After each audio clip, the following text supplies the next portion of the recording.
Hey, Michael. Hey there. I would like to say welcome to those of you who have joined. And it looks like we might have a couple people that are still looking to come on. I'm seeing not all the residential houses are on. Okay. But maybe I always feel like it's one of those things where I'd like to wait. And at the same time, I feel like it's pushing and just trying to rush through at the end. So I'm starting to get to the point of where it's like, you know what, let's start. And then hopefully people can kind of like join in. Sounds good to me. Okay, sounds great. All right.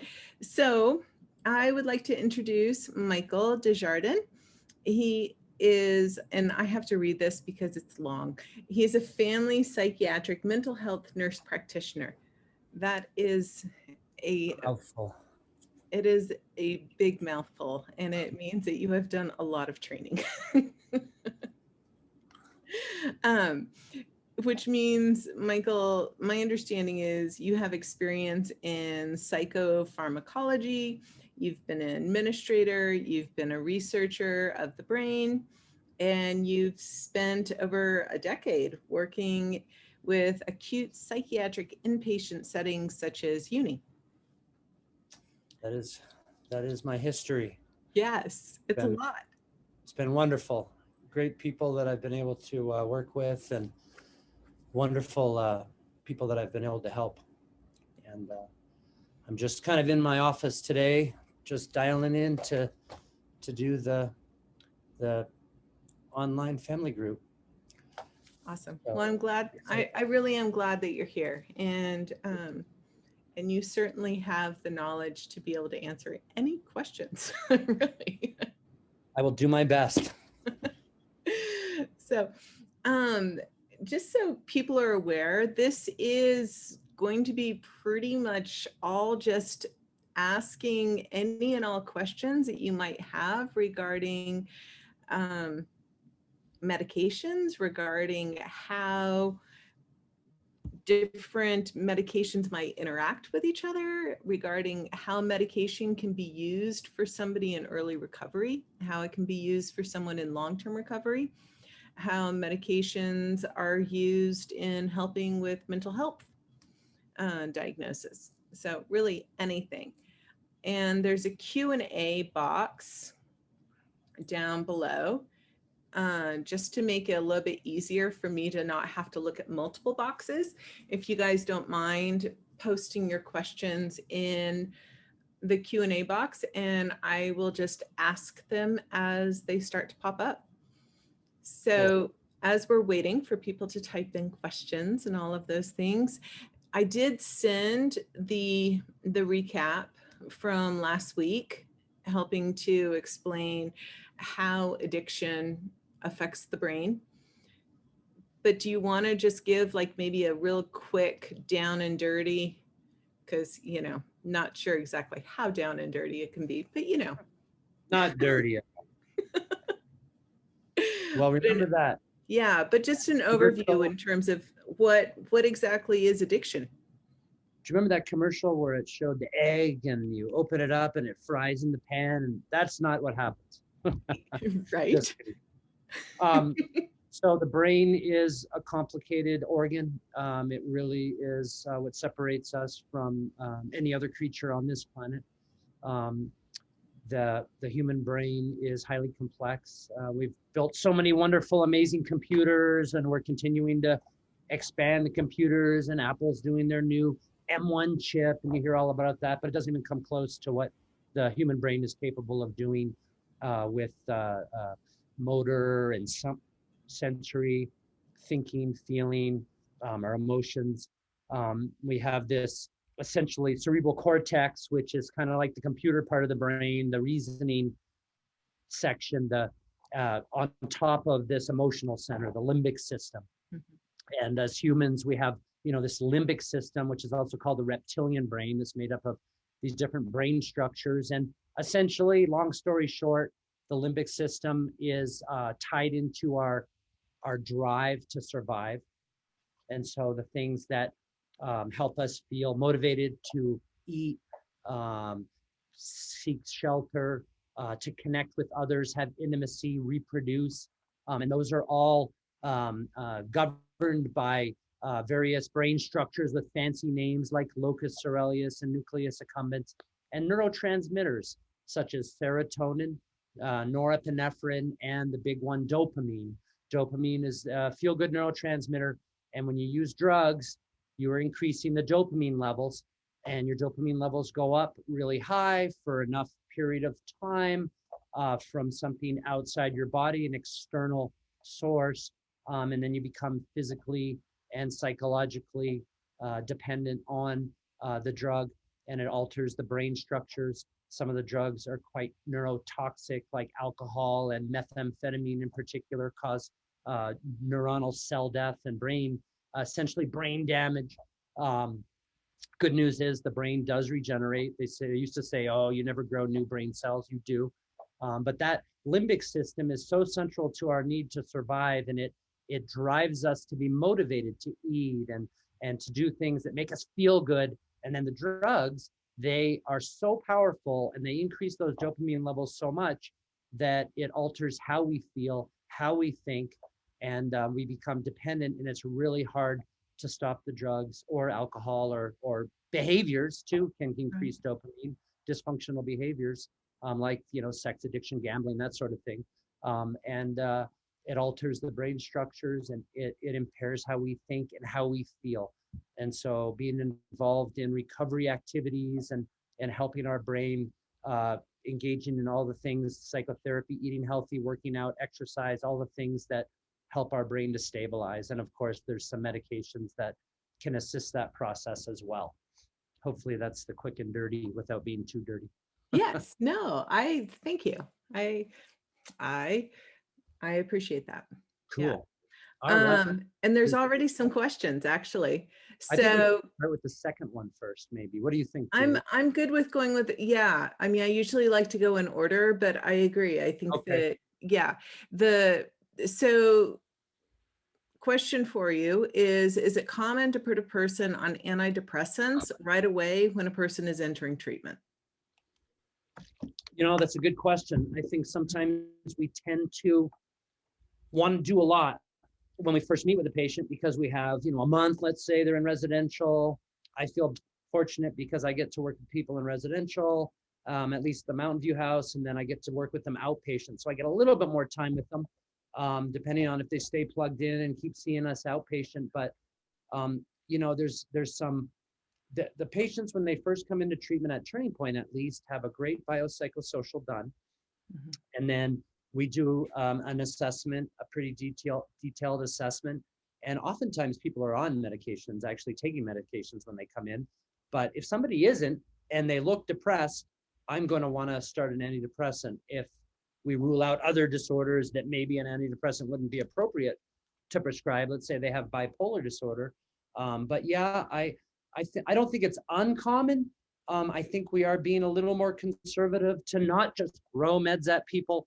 I've been in this field for a long time, and back, 10 years ago, there was a lot more quick push to get people on the right meds and get them stabilized. But then more meds get added to a profile, and people collect, three different antidepressants, a mood stabilizer, some antipsychotics, some sleep meds, some anti-anxiety, and before you know it, you have several meds. So we try to be conservative with that. But if somebody comes in and they're abusing, let's say, a stimulant like cocaine or meth, and they're feeling depressed, sometimes detoxing for a little while and doing some exercise and eating healthy, they can bounce back. But if in their history it suggests there was already underlying depression, I will want to start somebody with an antidepressant right away, because it takes 4 to 6 weeks for the medicines to work oftentimes. So I think it's kind of yes, it can be somewhat common. Hopefully people are starting an antidepressant when people come into treatment, the right way. And I think the team at Turning Point does. We talk a lot about the patients. We do the treatment team meetings.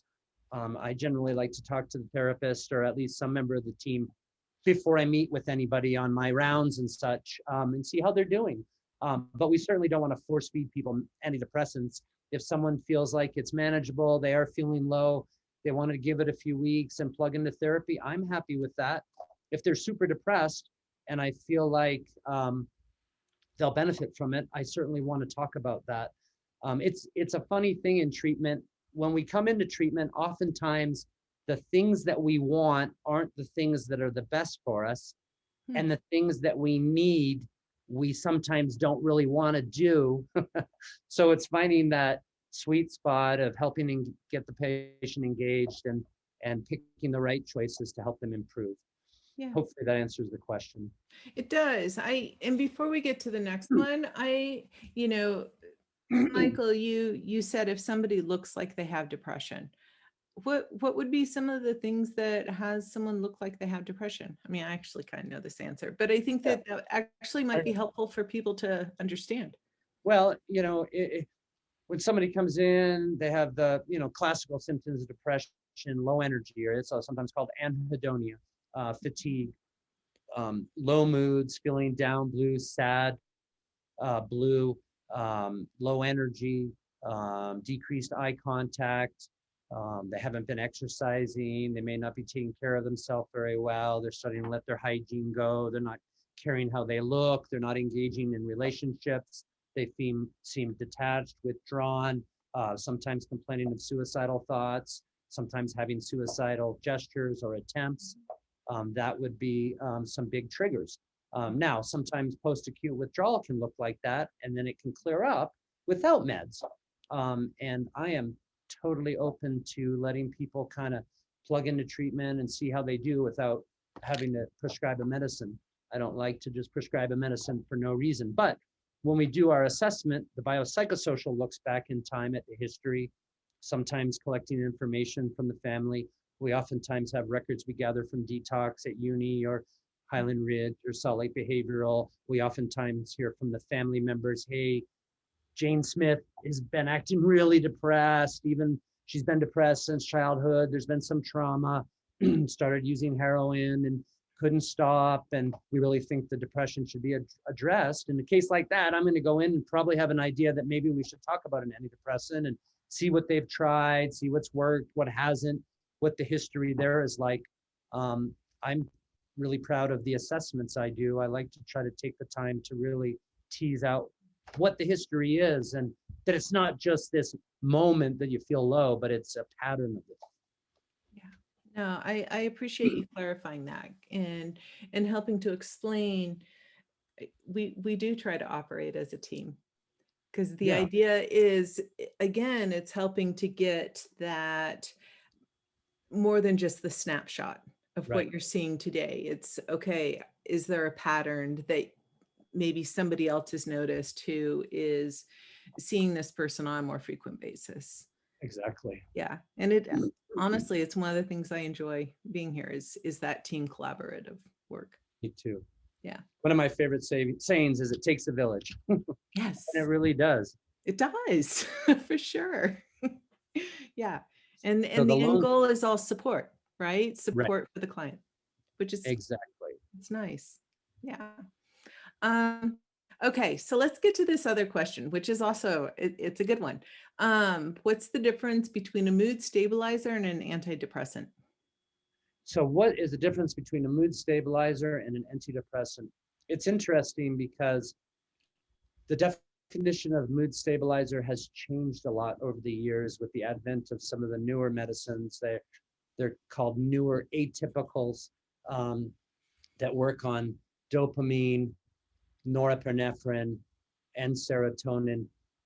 The old school mood stabilizer was always anticonvulsant class, so Depakote, Topamax or topiramate, oxcarbazepine, also called triliptal, um, lamictal, lamotrigine, and lithium. Those were the classic mood stabilizers, and they're used for bipolar disorder.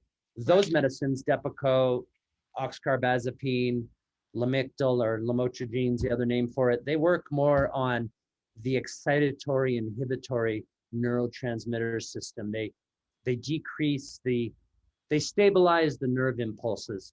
The nervous system, essentially we have this brain, and the information that's transmitted in the brain is through this electrical chemical reaction, a nerve impulse or action potential. And that action potential is driven by the two most predominant neurotransmitters in the brain, GABA, it's also called gamma aminobutyric acid, or GABA for short, and glutamate. Glutamate's the firing, the excitatory neurotransmitter, and GABA is inhibitory. So your neuron goes to fire and it kind of asks GABA permission. Can I fire? And GABA may be facilitated and slow down the nerve impulse, or it may let it happen. Unchecked excitation, unchecked electrical chemical energy in the brain is also a seizure disorder or seizures. Sometimes it can manifest as headaches or migraines, and oftentimes the unstable moods can also be symptoms of bipolar disorder. And in fact, there's a higher percentage of people with bipolar disorder that also suffer from headaches and migraines or seizures. there's a higher comorbidity of those disorders together. Okay. Whereas an So, antidepressant, sorry, go ahead. I was going to say, so when you're talking about the rapid fire that's occurring, Yes. would that be, because bipolar, it's rapid shifts, right? Yeah. Radical shifts in the mood. You go into the mania, Yep. right? And then there's Right. the hypomania, and then Yep. there's the depression type Exactly. symptoms. So which one would that rapid fire be? The rapid fire is more of the manic, but Okay. sometimes can manifest for some people as kind of a mixed state where they're super anxious. Okay.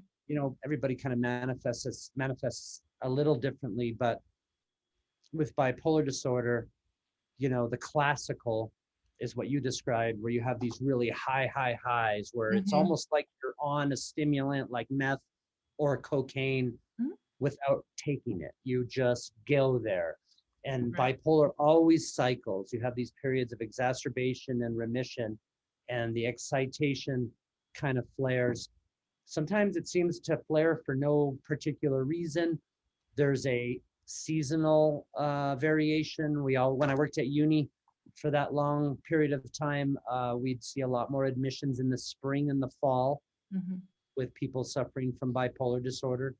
And then, depression also can exacerbate quite frequently with bipolar disorder. And oftentimes, when people seek treatment from a mental health professional for medicine, oftentimes they're coming in, if they have bipolar disorder, in the depressive phase. They don't often want to seek treatment when they're in the manic phase, because that feels so good. Right. You feel good, man. You don't really think you need help. And there's some challenges with self-awareness and understanding how manic you get if you do have that disorder, or Mhm. if you cycle into mania.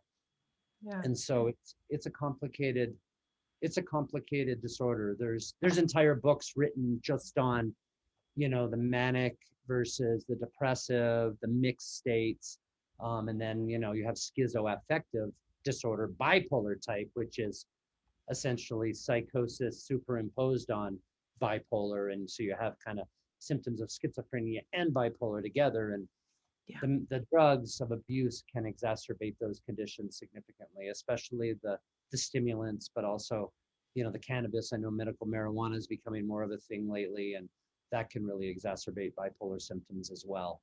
Mhm. Yeah. Thank you. Michael, as you were talking, what was coming to mind was you're pointing out that a lot of the treatment is helping a person gain awareness. And for Yeah. me, that's where therapy and medicine can be such a perfect marriage, because the Mm. therapy aspect is helping a person become more aware Yeah. of their behaviors. And then that way they wind up becoming more proactive in their treatment, and For and sure. a better advocate for knowing their body and knowing what's going on. The therapy has been shown to be an effective treatment for most of the mental health disorders in and of itself without medicines.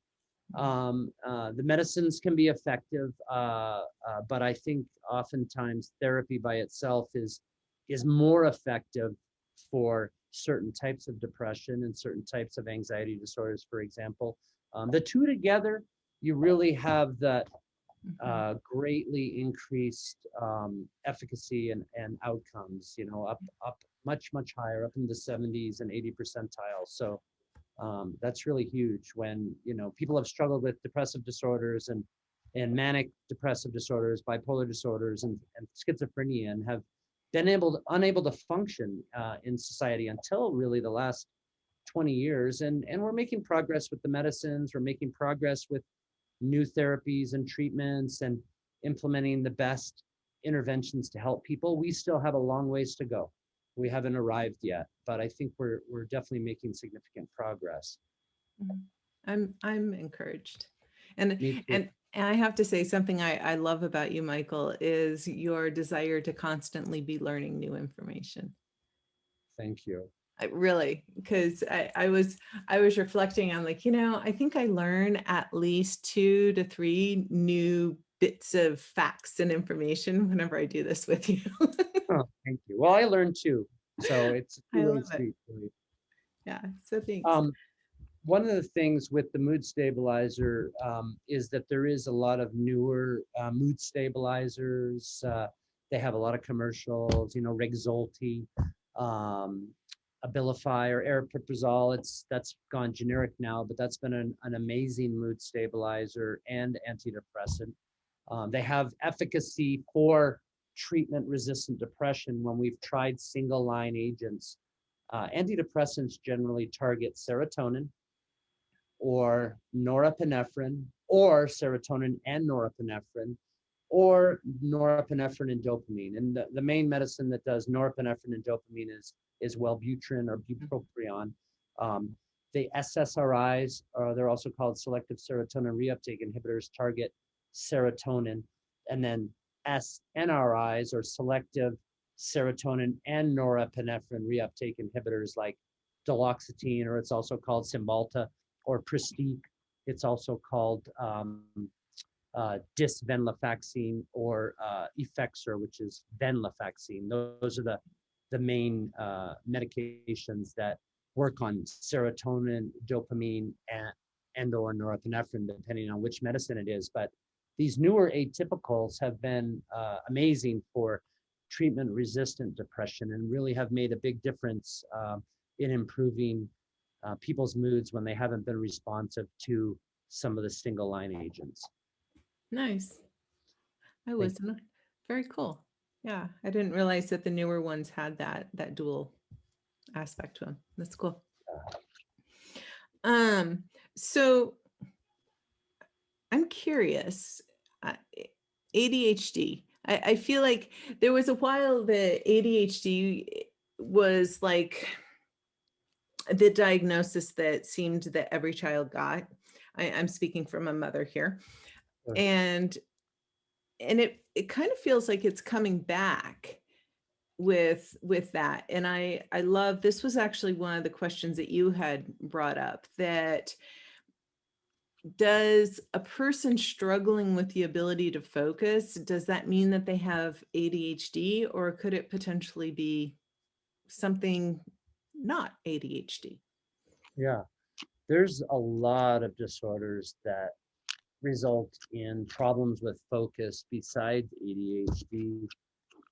There's a lot of kids that have attention deficit disorder, and it's been a disorder that's been pretty commonly diagnosed in men or boys when we're younger. I had it. um, it's um, it's essentially a deficiency of dopamine in the prefrontal cortex, and the historical treatment has been, two things: Ritalin or amphetamine salts. That's what's been prescribed historically. Fortunately, we have some newer medicines that aren't as dangerous for people to take, that are working on a little indirectly. It still ends up increasing dopamine levels in the prefrontal cortex, because that's what increases the attention and focus, but working on the norepinephrine pathway, so it's not as risky for folks in recovery. But multiple disorders can contribute to processing problems, attention problems. I find it really important to kind of find out what type of focus problems the individual is struggling with. Do they have concurrent depression? If they do, oftentimes treating the depression will help with the inattention symptoms. Oftentimes, an SSRI, selective serotonin reuptake inhibitor, will also work a little indirectly by increasing the dopamine levels enough that the focus improves. A lot of times when we get into treatment, if we've been abusing alcohol, for example, we can have significant focus problems from that. Alcohol is known to cause damage to the nerve cells and the brain tracts. Long-term use of alcohol can cause the old, what we call wet brain, or Wernicke-Korsakoff symptoms, which results in problems with memory, short-term memory, and processing and cognitive problems. Methamphetamine and cocaine are known to cause, they're neurotoxic. They're known to cause damage to the brain as well. Mhm. And a lot of times when people are abusing meth, you're increasing dopamine so much in that prefrontal cortex that when you stop using the meth, it can feel like your brain is kind of slowed, like you're trying to think through mud. It's just really hard to process and think. That always generally improves.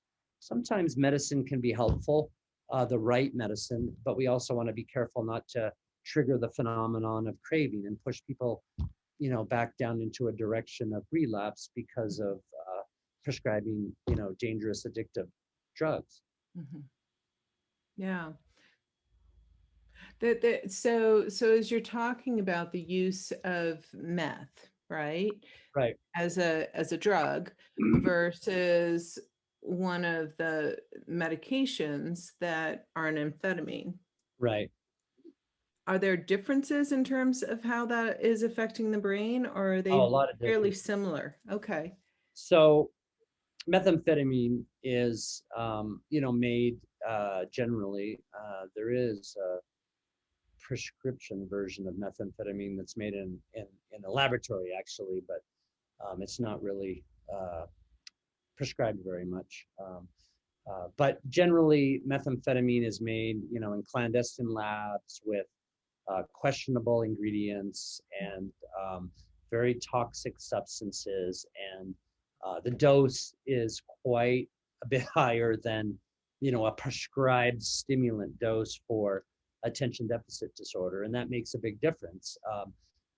If you could take high doses of Adderall and really get the same effects as methamphetamine, if you take enough of it, but also the combination with methamphetamine, the, the neurotoxic compounds they use to manufacture the drug are very, very bad for the brain and the body in general, but Mhm. very neurotoxic. And that's why folks will start to develop the psychosis symptoms, the paranoia, the delusions, the voices, the shadows peeking through the curtains or, under the door and that sort of thing that can really cause significant disability. And the worst thing is when you feel that desire to keep using, even though when you use, you start to feel paranoid. I mean, that's just such a terrible, terrible feeling. And I'm really grateful to be able to help people stop that type of behavior and Yeah. have a strong commitment to not support medicines that push people back in that direction. So we've been Mhm. extremely careful with ADHD medications because they are high risk. They're high risk for people that don't have addiction history. Yeah. Sometimes they can trigger anger and agitation as well. So they're not a panacea. They're one of the few things that's actually worked so far for attention and focus problems with the level of technology that we've had.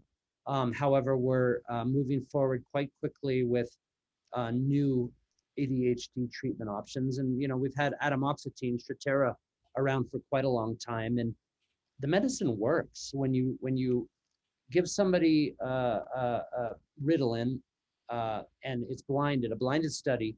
They don't know what they're getting. One person gets Ritalin, one person gets placebo, one person gets atomoxetine. And you do the studies, the focus gets really better fast with the Ritalin or Adderall, but the atomoxetine, it slowly creeps up and they're improving their focus. By a month, it's getting really close to the Ritalin, and it even keeps getting better and better and better. And the dose response curve from 1 month sometimes takes a little longer than that, really evens out with the norepinephrine agents, with the atomoxetine, and there's another newer norepinephrine medicine that's just coming to market now that's probably really expensive, but I'm excited to hopefully get it a little Yeah. lower price and be able to try it as options for people that are struggling with Mhm. focus. But also the newer, the mood stabilizers, the atypicals, they also increase dopamine in the prefrontal cortex. So brexpiprazole or Rexulti or aripiprazole, Abilify, those are two amazing medicines that have helped improve moods and also help with cognitive symptoms that may be related to ADHD. They're not officially FDA approved for attention deficit disorder. Mhm. They are approved for depression as an augmentation strategy or sometimes single line agents. They're certainly approved for bipolar disorder and also for schizophrenia when that's appropriate. Some of these newer medicines have multiple uses because they're so good. They're such good medicines, but they're not a quick fix. And that's Right. the thing that I think is really important to keep in mind is there isn't a pill that's going to fix all this, that's going to fix the problems that have been caused from dysfunctional behaviors and illegal activities because of drug use and the lying and the rationalizing and all that. That's going to take some work. Mhm. But I can promise one thing, it always gets better if people stop using and express the willingness to change and to work on the behaviors and to work on the recovery and take some suggestions from people that have done it before them and also the medical professionals that work together as a team to help people improve. Yeah. I love it. And Michael, I appreciate you clarifying that it's the newer medicines, they aren't a quick fix. Really, nothing is a quick fix, right? But they might not have as instantaneous of results. But I didn't realize this, that they have similar, if not better results long term, which Absolutely. that's really encouraging. Thank you. It is really encouraging. It's hard. We live in a culture that wants, everything now, drive through fast food. We can, dial in and do telemed and get a doctor on the phone immediately and pretty much dictate what we want to have prescribed, and the hormone online clinics and ordering meds through the mail order and all of this stuff. And, some things take a process and take a little bit of work. If anybody's tried to work out and change their exercise regimen and build some tone and muscles, it doesn't happen immediately. There isn't a pill we can take that just makes us fit and strong and all that. We have to do it, and we have to start. Maybe that means, kind of jog, walk a half a mile and be out of breath. And then we can increase it to 3/4 a mile. And then we can go to a whole mile. And then we can do 3 miles and 5 miles and even 10 miles when we're really pushing hard. And it takes some discipline. The drugs and alcohol can oftentimes kind of wear away at that discipline a little. But the good thing is that a lot of times the folks that I get to work with, that I have the pleasure to work with in treatment, have amazing resilience and really have a strong ability to persevere and work through the challenging issues and demonstrate a lot of the discipline. I think sometimes it helps just to hear it and to hear that other people are experiencing the same stressors and the same sometimes feeling discouraged, that it takes time, but it always gets better if we stop the drugs, pick the right medicines that aren't going to trigger us back into drug use or relapse, and the right therapy at the right time, and then work out our relationship, things start to fall into place. Yeah, I like it. I do. Uh, and the good news is things start to repair from day one. That's it. And brain cells. It's cool, Brain cells, right? neurogenesis is happening all the time. Yeah. I used to think that brain cells didn't grow back. They do. They take a little longer, but there's things we can do that make them grow back faster, like exercise, Hmm. healthy diet, nutrition, and some of the newer treatments like TMS, the transcranial magnetic stimulation therapy has been shown to increase neurogenesis as well. So that's pretty exciting. And there's a lot of ongoing research in that less invasive intervention for depression. So Very cool. I like it. Okay, so we have a couple questions all lumped into one. So I say we attack them one at a time. sure. Let's talk Vivitrol. um, so this person is asking first, I'm thinking maybe helpful to have people understand that Vivitrol was originally created for people with opiate addiction, correct? Opiate and alcohol, And then it was, so it was both at the same time. pretty close. Okay. All right. And so I guess maybe if you don't mind kind of breaking down in terms of what what is it used in terms of helping somebody with an opiate addiction, and what is it used in terms of helping someone with an alcohol addiction? Sure. And then what do you think about it? I love Vivitrol. I think it's really great. I've had very few problems with it, unless people aren't honest and they've used a bunch of heroin or opiates before they get the shot. Usually we catch that. And I don't know why anybody would want to have Vivitrol after using a bunch of heroin or opiates, but Yeah. at any rate, that's when people can start to have problems because they go into severe withdrawal. But generally, they do great with it. It's naltrexone, and it's an injectable form of naltrexone that is specially formulated in these little microspheres.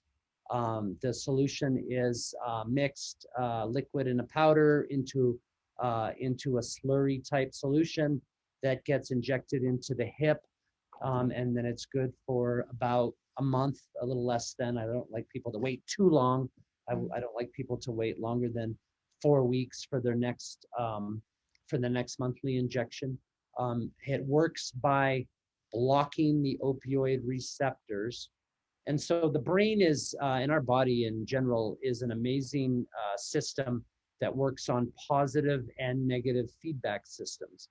And so basically we tell our brain that when we're blocking the opioid receptors, we tell our brain that we need more endorphins released. And so our brain factory, the DNA in our brain says, oh, wait, we got blockage going on. We need some more endorphins. We need to feel better in the brain. And so those dopamine neurons and the endogenous opioids increase in our brain, and the neurotransmitter levels go up, and our endorphins are maximized. And so that's how it works amazingly well for alcohol. When you go to drink the alcohol, if you're taking naltrexone or receiving the Vivitrol injection, it's really the same thing. The only difference is the Vivitrol is in for a month. It's harder for us to cheat.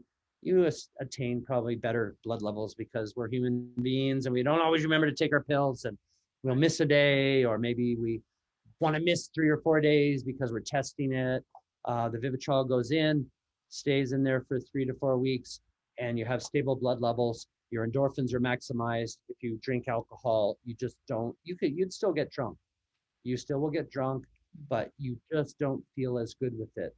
And it decreases that synaptic priming so that when people are good responders with the naltrexone or the Vivitrol, the injectable naltrexone Vivitrol, they just don't feel like continuing to drink. Their endorphins are already maximized. They're not feeling that euphoric feeling. They're not feeling as good. For opiates, on the other hand, it does the same thing in terms of the endorphins. They're already maximized, but it also blocks the opioid receptors. And so the opioid, heroin, pain pills, whatever the opioid is, even kratom, has a harder time making it into the receptors to stimulate them, resulting in less of a high, less of a euphoria from the opioids not being able to reach the receptors. With alcohol, it's kind of a different little weirder system, whereas alcohol creates a chain reaction, binds to GABA receptors, and then dopamine's released, and then the endorphin levels go up, and there's some endogenous opioids that are released in the brain with alcohol. That's why the naltrexone seems to work. There's actually a genetic profile of people that have chronically low endorphin levels that are better responders to Vivitrol or naltrexone when they have alcohol use disorder. Huh. And Bob Costin, who did a lot of the Vivitrol studies, was trying to get drug companies to sign on. He developed a little test strip where you just put it under your tongue for a couple of minutes, pull it out. If it turned blue, you were a poor responder to naltrexone or wouldn't have as a robust a response. If it turned red, you were a great responder and absolutely should try it. But they didn't want to sign on because it wasn't a good enough moneymaker, I guess. But I was kind of disappointed. So Yeah. it's kind of a little trial and error. We usually try the oral naltrexone before we do the Vivitrol. It is pricey. I thought the cost of it was going to start to come down. I wonder if the Vivitrol company is somehow extending their corner of the market with that Mm. in it going, but it's been over 10 years. I know it's been over 10 years that Vivitrol's been around. Yeah. There is some naltrexone pellets that are used. They're not FDA approved. They're cheaper. They are inserted with a local kind of surgical procedure. You just on the hip, you numb the area with lidocaine. You do an incision. You put the naltrexone pellet in. You do some internal sutures, then you do some external sutures. It's about $500, and that lasts 3 months. It heals up. There's a tiny little scar when people don't want to do the Vivitrol, but they really want that long-acting naltrexone. And our medical director, Dr. Schott, he does the naltrexone implants. If people are interested in that, he could do a consult and talk about it. Yeah. I think there was somebody that scheduled to do that recently, actually, but Well, and my understanding is also that the pellets can be helpful for people who live in, say, more rural areas. So then they're yes, needing to come in only like every right, 3 months versus every month to get the shot. absolutely. And the other part of that question, I think Vivitrol works amazing. Um, Alcoholics can continue Vivitrol for a year. I've had some people do it longer. If they've been on it for a year and haven't had, liver enzymes in the last few months, I definitely like to check that just to make sure. Naltrexone's a little bit more metabolic and a little bit more taxing on the liver than other meds, but it's not terrible. Even if people have hepatitis C, and I've spoken to many gastroenterologists when people have had hepatitis C and high liver enzymes and we're concerned about the Vivitrol, they've always said it's fine. Rather than do that than go back to using because that's much worse for the liver. Right. And I've never had any major complications. But if somebody's in liver failure and you give tons of naltrexone and you're not paying attention, it could theoretically worsen that.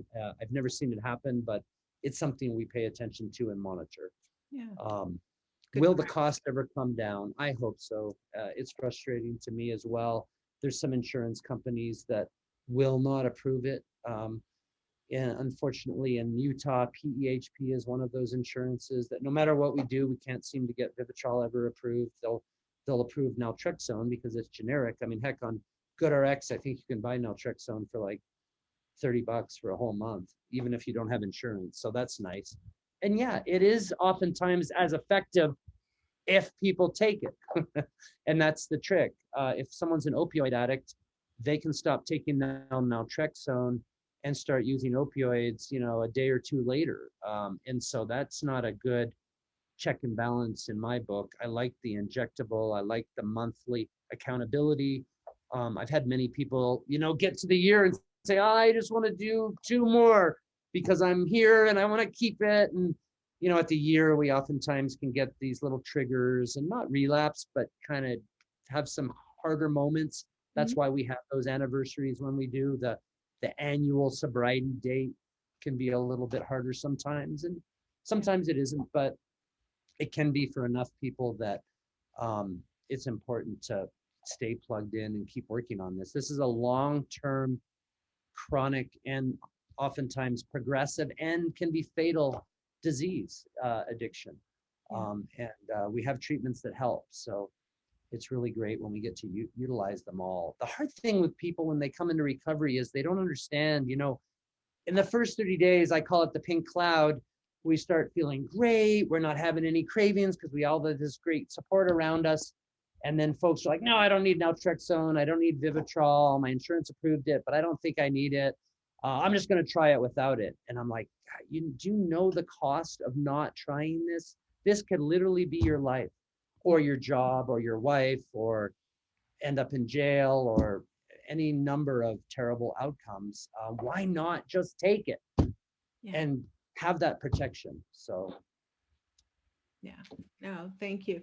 So real fast, how much does the Vivitrol cost if you're just paying out of pocket these days? it is like $1,200, but I think there's I'm looking up on my little thing here. There's a pharmacy that specializes in kind of Vivitrol, and we've been able to find it for cheaper.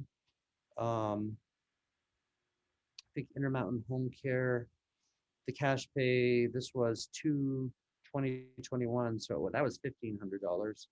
Okay. There's some pharmacies that will be able to work it out a little bit cheaper. There's also financial support, like patient assistance programs with the Mhm. Vivitrol company that people can apply for, and they'll approve it for a certain amount of time. We've had some success with that. The touch points, the Vivitrol touch points program has been excellent, and they try to find benefits for patients and discounts and coupons and that sort of thing. When the Yeah. insurance covers it, it's great. When the insurance doesn't, it's hard for people to, cough out that much money for the Yeah. Vivitrol. But Right. the Nice, oral nice to naltrexone, hear that it's not, but my thing is also I'm hearing is it's also encouraging that even if the insurance doesn't cover it, that there are some ways to help decrease yes, that cost. yeah. And oftentimes we have samples that are provided to us, and I give a lot of first dose samples out to people when they don't have insurance to get them started, and then talk to them about options. Sometimes people get the month of Vivitrol, it's worked really well. Then they want to schedule with Dr. Shot to talk about a pellet because $500 for 3 months is better than $15 or $1,200 for a month or $1,000 for a month. Um, it's still too pricey. We want to It's continue to get ridiculous. the costs Yeah. down on that. Yeah. For Oral sure. naltrexone is really cheap. Yeah. It's nice when people are in treatment, we can help them make sure they're taking the medicine. And, when their spouses, they can also help support the loved one with taking their medicines. And, Mhm.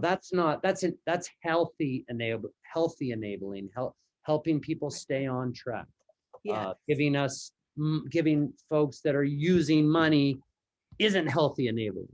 No. But helping folks take their medicine and get into treatment and doing the next right thing and not using, that's the healthy type of enabling that Yes. I helps. like that. Yes.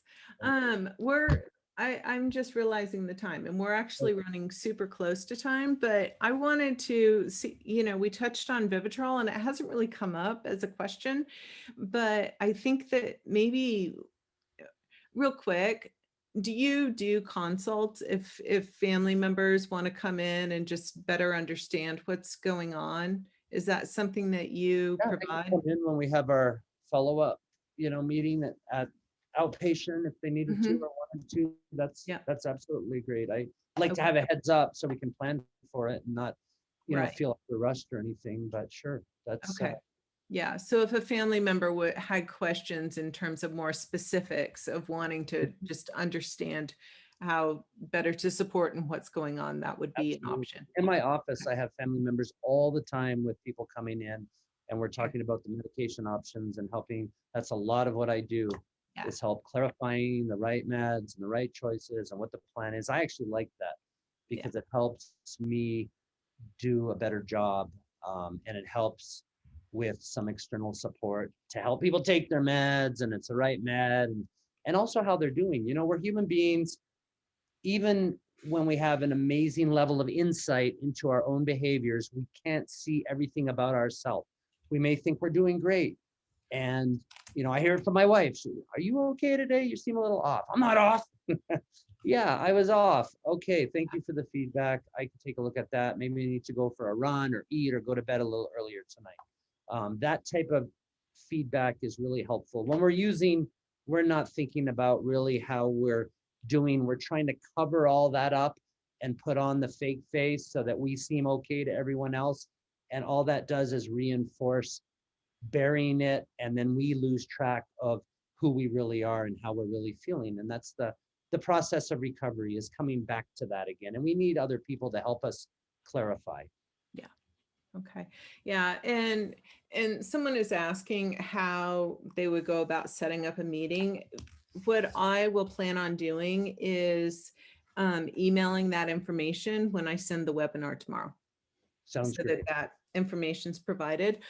Um, we're going to go 5 minutes over, if that's That's fine. okay. I'm fine. Because I think that it might be helpful for people to understand the role that Suboxone Sure. plays in similar, because I feel like Suboxone is something similar to Vivitrol, where it's very misunderstood, but it's Yeah, also really, really important in certain specific people's recovery. absolutely.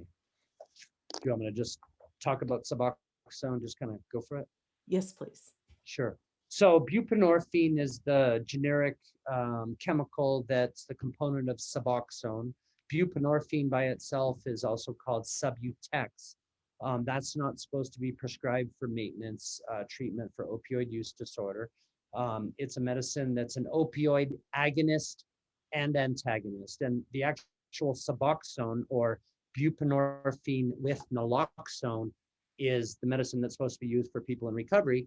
And it just has buprenorphine, which is an agonist of the opiate receptors, partial agonist. It's not a few full mu agonists, and that means it's not getting uh, huge amounts of euphoria. And it blocks the opioid receptors as well. So it has blocking properties. And then the naloxone is so that people can't try to abuse it by injecting the drug, because if you try to do that with buprenorphine, there's some dynamics in the body with first pass metabolism in the liver and so forth. When you take Suboxone, you take it sublingual, it dissolves in your mouth. The naloxone is inactivated. It is not absorbed into your body in a high enough amount to cause the blocking, unless you try to abuse it by snorting or injecting the drug. Buprenorphine with naloxone, or Suboxone is the brand name. There's also Zubsolv. It's a same type of idea, slightly different dosing. So it's an opioid agonist and antagonist, and it works by helping folks detox off opioids. So when people are taking high doses of opioids, one of the hardest things to do is to get off of them, because you develop such a physical dependency.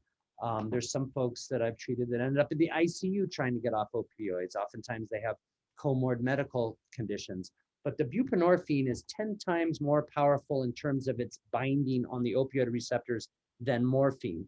And so if somebody's taking their Suboxone regularly, it blocks all other opioids, provides a bit of some stimulation on the opioid receptors, so it decreases the withdrawal symptoms and the cravings. It decreases the cravings significantly, and it has some antidepressant properties as well, with increasing dopamine levels. When people are abusing opioids and they're prescribed Suboxone, it does not cause them to get high or to feel euphoric. If someone's completely opioid naive and they take Suboxone, they could feel a little weird at first. That's the way, an opioid agonist works. But people develop the tolerance very quickly. And oftentimes, people come in and they're using a gram or two of heroin a day, and we prescribe them Suboxone. It keeps them from running out the door, because they're having these terrible body aches and the sweats and the chills and the shivers and elevated blood pressure and just terrible cravings. It lowers that and decreases it, stabilizes them. We get to the right dose, and then it has blocking properties. So then you have somebody in treatment, they're taking their Suboxone, we've lowered the dose slowly, got them down to 12 milligrams or lower, and then they discharge. We're following them an outpatient. Let's say they have a slip, they have a bad moment. They ran into Joe Smith, who's the drug dealer, and he says, I'm going to give you a free blah, blah of dope or whatever. And they use it. Oh, they're taking their Suboxone. They didn't really get that high. They didn't really feel too much. They said, I slipped. You're going to see that in my urine, but I'm off of it. I'm plugging back into treatment. I realize I screwed up, and they don't go back out. If they had used and they got that euphoria because they weren't taking the Suboxone, they would be back out there, at least gone for 3 or 4 days. We know how that works. Or worst case scenario, they got a bad batch and they overdosed. Or, high risk time for overdoses right after treatment or detox, because you've decreased your tolerance for those opioids now, but your brain still thinks it needs that amount to get high. So you still have that craving to do a half gram of heroin, but your body can't handle it anymore. And you decrease your respiratory drive, and you still haven't even hit the euphoria you were hitting before, but you don't have the tolerance. The Suboxone helps decrease that cycle of relapse and chronic high levels of use so that people can engage in treatment. And I've had some people that have had to stay on it for some time that I've prescribed it for, but a lot of people stabilize, they get some sobriety behind them, and they can taper down and get off of the medicine as well. And sometimes people will go on to Vivitrol after the Suboxone just because they want a little protection for a few months, and they see how they're doing. And then oftentimes they're living such good, happy lives, and they have such less cravings because there's been enough time away from the drugs that they're doing great. And I've seen so many success stories because of Suboxone. Yeah. It gets a bad rap sometimes because people say, oh, you're just taking another drug to get high. And it's not getting addicts high. It's decreasing the cravings. It's stabilizing the symptoms, and it's stabilizing their brain so they can be involved in treatment and not running out the door. And, they need to take their medicine for a while and stabilize like any other chronic disease. So hopefully I explained that well enough. You did. It was fantastic. Michael, I appreciate it. Thank you so Really, much. I very much enjoy these times. So Me thank you. too. Yeah. And family members, loved ones, I hope that you guys decide to click on the second link, and we will get started at 7:05 for the family time where Trinity will be joining us. Thank you. Thank you so much. Okay. I appreciate it, Michael. Thank you.